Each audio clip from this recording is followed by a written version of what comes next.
Yan, hello guys. Silip tayo sa activity namin ngayon. Ano Spray kami kayo? ngayon? Spray kami ngayon. Glufosinate ammonium. Yan. Isang drum, isang litro. Yan, ang glufosinate ammonium. Yung gamit namin, yan.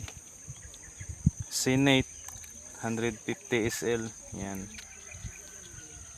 AI niya, glufosinate ammonium, contact herbicide, non-selective, post-emergent herbicide. Ayan. Kahit anong damo, matamaan. Ayan, patay.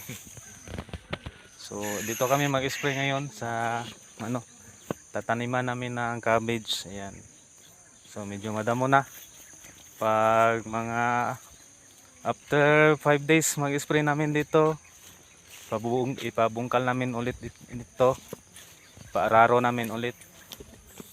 Tapos tudling na. Tapos lagay ng basal. Tapos tanim na kami sa aming cabbage. Yan.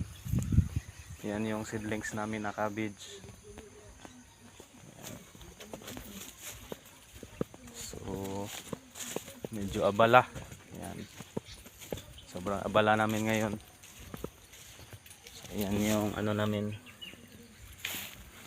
Seedlings na cabbage. Ayan. May part na natamaan ng diamond backmot. Ayan. Tamaan na ng DBM. Ayan. So ito yung pinaka common na insect sa cabbage. Ayan, diamond backmot. Yung larvae nila. Ayan, yung mga uod na maliliit. So dito namin yan ilagay. Ano to guys? Nasa around 30k ang seedlings namin. Try namin na magtanim. First time natin magtanim dito. So kaya nagtry tayo ng pitsay doon. Tanim tayo ng pitsay. Kasi yung pitsay at saka cabbage same Same lang sila ng insekto.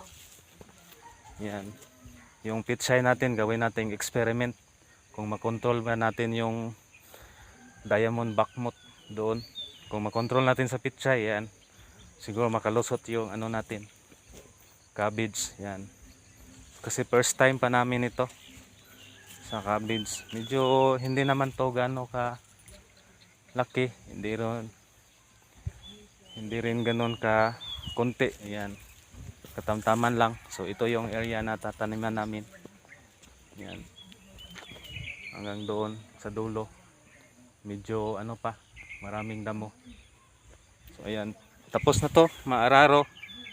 Tapos hinayaan namin na madamuhan. Tapos mag-spray kami ng herbicide. Tapos ipapabungkal namin. O sa Bisaya pa, ipakaras na mo. Tapos tudling na. Yan. So ito namin ilagay yung cabbage namin. So susilipin na lang din natin yung namin. Yung spring onions. Yan. Ang spring onions namin harvesting stage na. Yan. Dati mag-isa lang ako, ngayon may kasama na. Yan, agaw.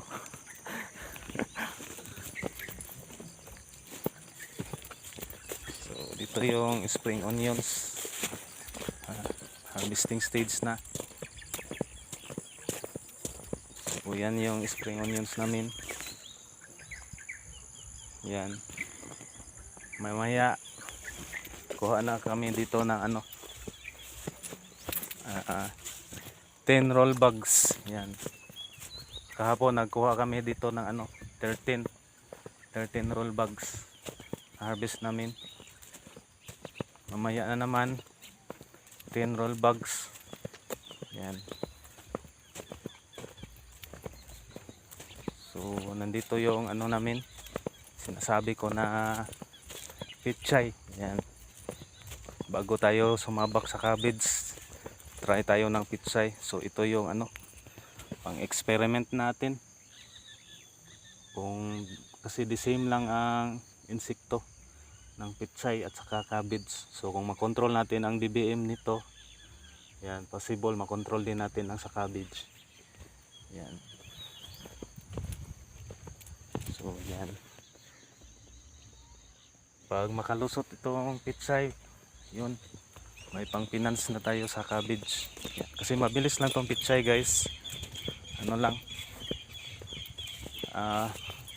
4 weeks lang mula pag transplant. Yan, pwede na i-harvest itong pitsay natin. Yan, may 4 na bed dito na nauna. Yan, yung 4 na bed. Yan. So yan lang guys, pasilip natin sa ating mini farm, sa aming activity kayo ngayon. Mag-spray kami ng herbicide doon sa taniman namin ng cabbage. So yan, happy farming, work smart.